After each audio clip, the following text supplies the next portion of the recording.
Hi guys! Welcome back sa aking YouTube channel. So for today's video ay gagawa tayo ng peer-to-peer connection gamit ang dalawang devices. At ang gagamitin natin para mapag-connect sila ay ang LAN cable, which is crossover cable.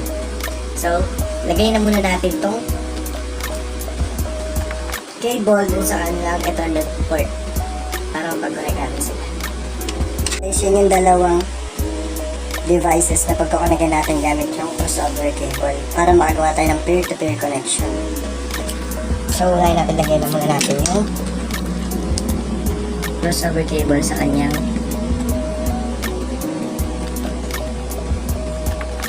port. Yup. Ayan, medyo madiin dapat. Then, dito sa isang device.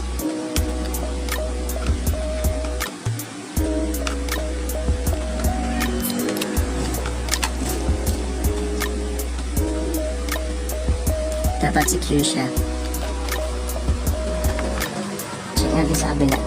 So ayan, dapat may nagbi-blink.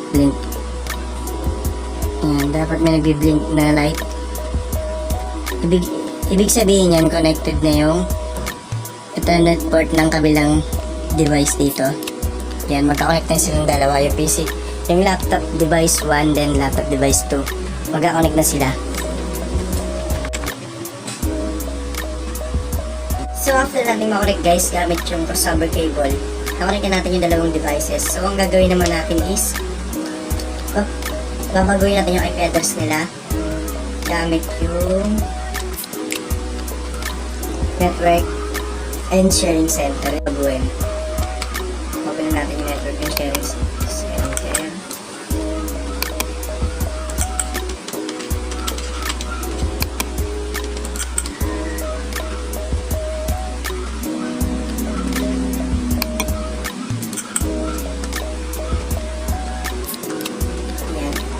Yung network and sharing center. Open na natin yan. Tapos change adapter setting, Ethernet, right click, tapos properties, then makikita natin dito yung internet protocol version 4 saka yung internet protocol version 6. So tatanggalin na natin yung check dong sa 6, then sa IP version 4, then check natin yung punta tayo sa properties nya, then use the following IP address. Ang gagamit natin IP address dito is 192.168.2.1. So yung subnet mask nya is 255.255.255.0. Then yung default gateway niya is 192.168.2.2. Yan yung gagawin nating IP address dun sa mamaya sa laptop device 2. Yan yung gagamitin natin. So okay. Yan lang. Close na natin siya. And after nun, dito naman tayo sa advanced sharing settings. Yan dito. Turn on lang natin yung network discovery. Turn on file and printer sharing. Sa all networks naman is turn on sharing so anyone with network access can read and write files in the public folders. Then, ayan. Enable lang yung sa file sharing connection. Tapos sa password protecting sharing, turn on password protected sharing. Gagawin natin turn off. Yan. Tapos save changes. So ayan, okay na. Close na natin.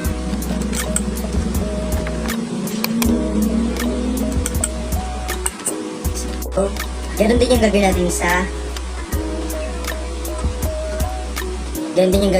laptop. Laptop device to. Ganun din yung gagawin natin.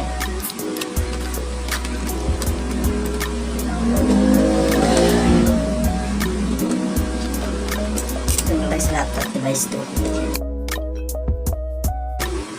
Laptop device number 2. So, ganun din yung gagawin natin sa laptop device number 2. Open din natin yung settings. Then, change adapter options. Ethernet. after this.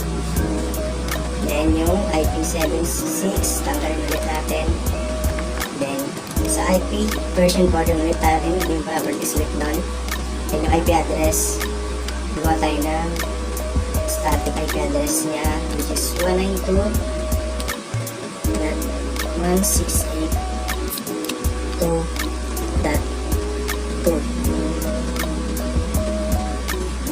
So yan, yun pa rin sa address mask niya, 255.255.255.0. So ang default gateway niya, kung ano yung IP address nung laptop device number 1 natin, ganun din dapat yung default gateway niya lang sa laptop device 2. So kumbaga, kung ano yung IP address ng 1, yun yung magiging default gateway ng 2. Kung ano yung IP address ng 2, yun yung magiging default gateway ng 1. So default gateway ng 1 natin is 192.168.2.1. So okay lang natin. Then close natin.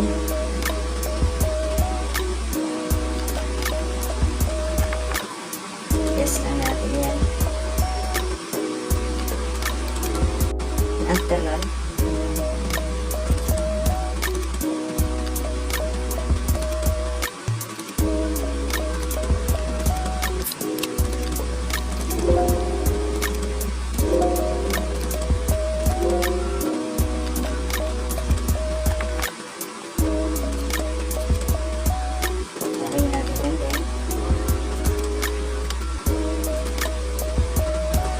sa advanced sharing settings ulit tayo. So yan, ayan. Turn on. Then sa guest and public, turn on network discovery. Then sa all networks, turn on pa rin. Then turn on password, so yan pa rin. Ayan.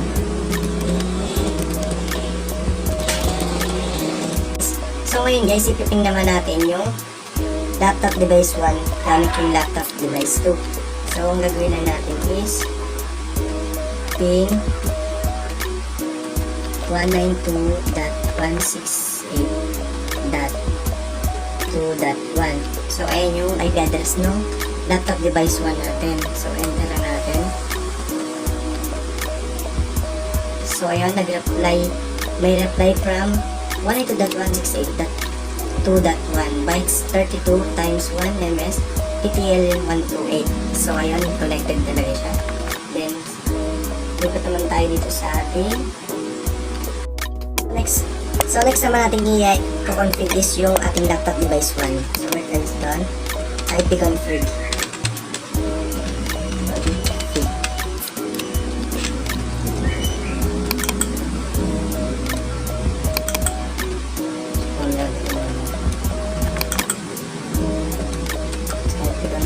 Then enter. So yan, 192.168.2.1.255.255. Then ang gagawin naman natin is gagawa tayo ng folder dito sa ating laptop device 1. Gawa na tayo ng folder. Then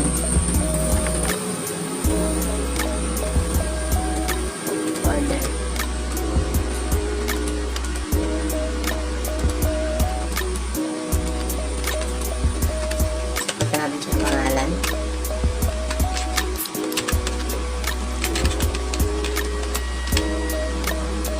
Laptop 1 folder.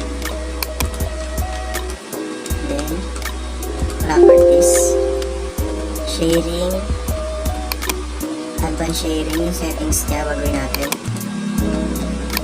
Ayan.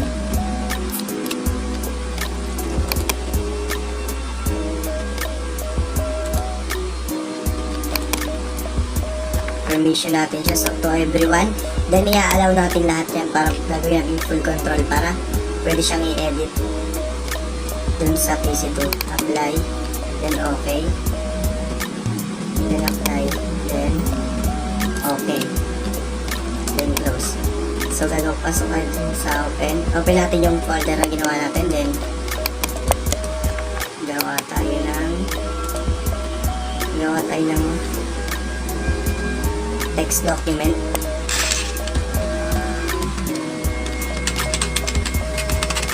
Para natin lang yung surname natin. So, ayan. Blank document lang siya. Then, try natin siya mamayang i-edit dito sa laptop device 2.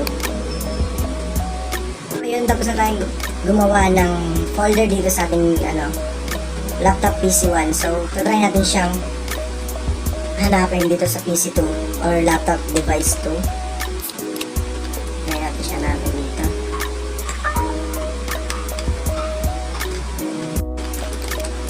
So, ang gagawin natin is punta tayo sa network.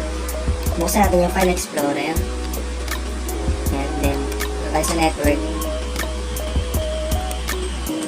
Refresh na natin.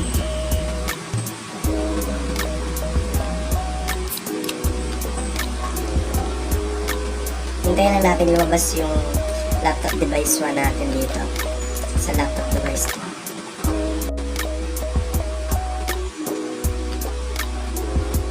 Medyo matagal talaga siya guys.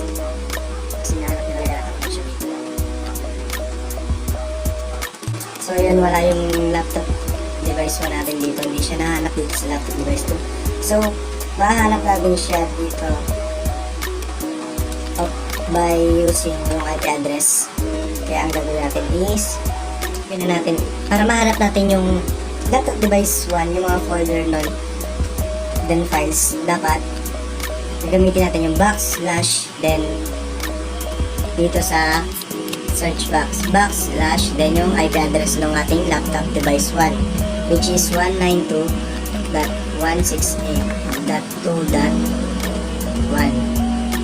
So, enter lang natin. So, ayan, lumabas na dito yung natin, yung folder natin, ginawa natin sa laptop device 1. Ito yung laptop 1 folder. So, open natin siya.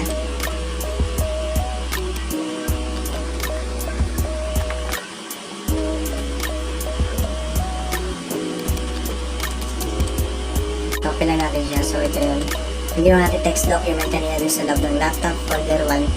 Pwede natin siyang i-edit gamit itong laptop device 2. Ito yung text document. Lumabas na. Pwede natin siyang ba? Kasi read and write yung pili nating settings dun sa sharing settings dun sa folder na nandun sa laptop device 1.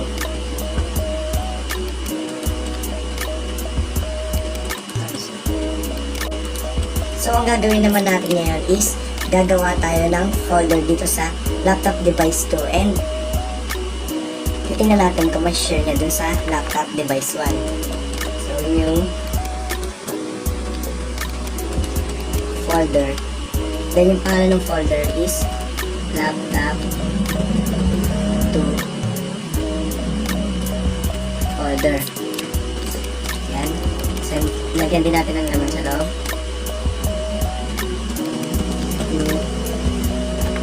Text document din. Tapos, kanina kasi, yung document natin doon is surname ko. So, ang gagawin naman natin is first name yung ilalagay natin.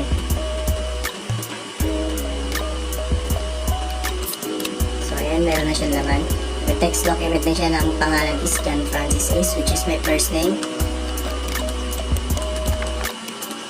So, settings ng laptop folder is ayusin na natin sa properties. Open natin yung properties. Then sharing. Share natin. Then add to everyone. Tapos add. Then read and write. Share. Then sa advanced sharing. Share this folder. Permission. To everyone. Then full control ulit natin. Apply. Then okay. Okay. Tapos, so yun guys, gawin lang natin yung ginawa natin sa PC2 or sa ating laptop device number 2 sa laptop device number 1 para makita rin natin and ma-share and ma-edit natin yung folder from PC or laptop device 2 to laptop device 1. Yun. So sana may naintindihan kayo at sana may natutunan kayo kung paano gawin ang peer-to-peer connection. Yun lamang, maraming salamat. Bye.